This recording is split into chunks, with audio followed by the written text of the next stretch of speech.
Welcome to This Explainer. As a historian looking back through the records of our world, there are certain stories that just make you stop and reflect.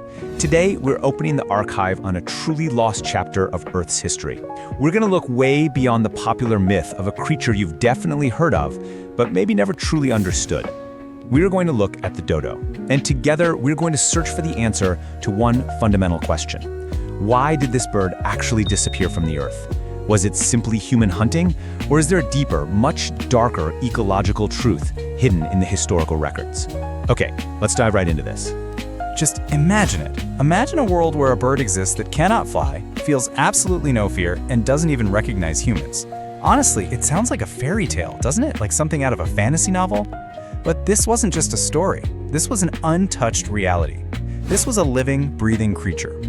I think it's incredibly hard for us, living in our modern, fast-paced world, to even comprehend an environment that is completely devoid of threat. But to truly understand the tragedy of the dodo, we first have to understand the world that created it. Section 1. The Archive of Peace. Mauritius before humans. So we're traveling thousands of years into the past, right to the middle of the Indian Ocean. The island of Mauritius was a completely different world back then. It was, for all intents and purposes, an isolated paradise. There were zero large predators. Now really think about what that means for evolution. In this untouched environment, fear literally did not exist. And it was exactly in this perfect, peaceful sanctuary that the dodo was born. Believe it or not, originally the dodo was actually related to pigeons, but over thousands of years of adapting to this specific, perfect environment, it fundamentally changed. We so often hear the dodo mocked for being flightless, right? People talk about it as if it was some kind of biological failure. But consider its flightless adaptation. The bird lost its wings because it had abundant ground food, things like fallen fruits, seeds, and vegetation, and a complete absence of predators. So it wasn't a failure at all. It was a perfect adaptation to a world without monsters. Its wings got smaller because, well, it simply never needed to fly. It walked slowly, it ate, and it lived its entire life without fear. It had never seen a predator, never learned to hide, and never had to run. It was completely harmless, calm, and trusting. But as we know, nature and history never stay the same forever. Which brings us to Section 2, the first contact, 1598 and the Dutch arrival. This was the fateful year the outside world finally breached this isolated sanctuary. And humans were surprised. They found a bird that didn't run away from them.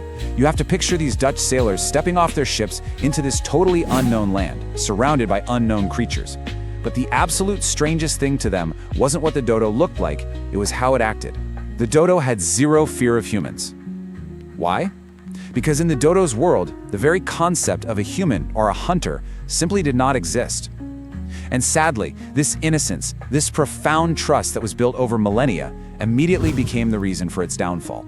For the sailors, this total lack of fear created the illusion of incredibly easy prey. Think about it. No traps were needed. No chasing was required.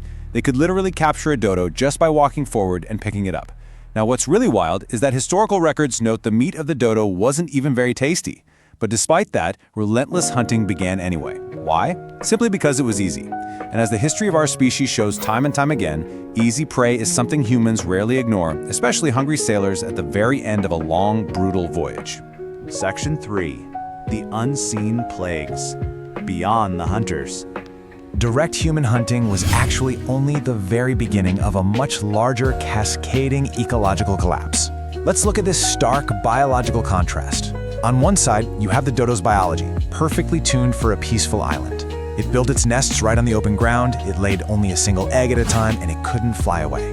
On the other side, you have the new, invisible threats brought over on human ships. Rats, pigs, dogs, and cats. These animals were completely alien to the dodo. It was totally defenseless. The rats would devour that single precious egg. The pigs rooted up and completely destroyed the ground nests. The dogs hunted the adults. The dodo literally didn't even know how to protect its young from these creatures. And the grim reality of biology is simply this. Without new generations, a species ends. It's over when its future can no longer be born. But it wasn't just the animals we brought. Humanity fundamentally altered the island itself. First, the ancient forests were chopped down. Second, the land was aggressively cleared to create farms. Third, the dodo's natural food and shelter just vanished. The very place where it once felt safe was erased from the map. And finally, step 4, survival simply becomes impossible. A delicate, beautiful ecological balance that took thousands upon thousands of years to build was completely collapsed by human hands in mere decades. The dodo was never ever prepared for this scale of change.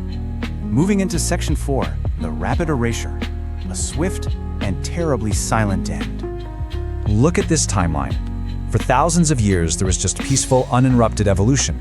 Then, a single point in time, 1598, the Dutch arrival. And then, the chilling conclusion, 1662, the absolute last recorded sighting of the dodo. Before anyone truly comprehended what was happening, it was gone. After 1662, there was only silence. No calls, no movement in the brush. An entire species was erased from the earth. The sliver of time between its discovery and its total extinction is just chillingly compressed. 60 to 70. That is the number of years. A mere handful of decades. Literally a single human lifetime. That is all it took for an animal that had successfully thrived for millennia to vanish completely into the dark. So, that pervasive myth of the stupid dodo? It is entirely false. In reality, the dodo faced a perfect storm of extinction. It was fighting a multi-front war it could never possibly win. It faced uncontrolled human hunting, the sudden and violent introduction of invasive species, total habitat destruction and deforestation. And all of this was compounded by its agonizingly slow reproduction rate of just a single egg. Together, these forces gave the dodo absolutely no chance. It was an inescapable trap. Finally, Section 5, the historian's warning, the echoes of 1662. As a historian, I believe the lessons of the past are only truly useful if we apply them directly to our present. The dodo is not just a bird. It is a massive, glaring warning sign about how entire worlds can unknowingly end. When humanity enters a new place, we do not come alone. We bring profound change and quite often immense destruction.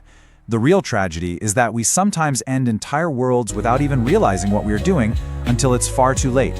And what is truly terrifying is that even today, right now, many species across our globe are walking this exact same path. Their time, much like the dodos, may also be running out. I want to leave you with this final, haunting thought. The dodo never feared humans, but should it have? We always look for monsters in the dark, but this history tells us that sometimes on this planet, the most dangerous creature that brings the end is us. Thank you so much for joining me to explore this historical record. Keep learning, keep questioning, and I'll see you in the next explainer.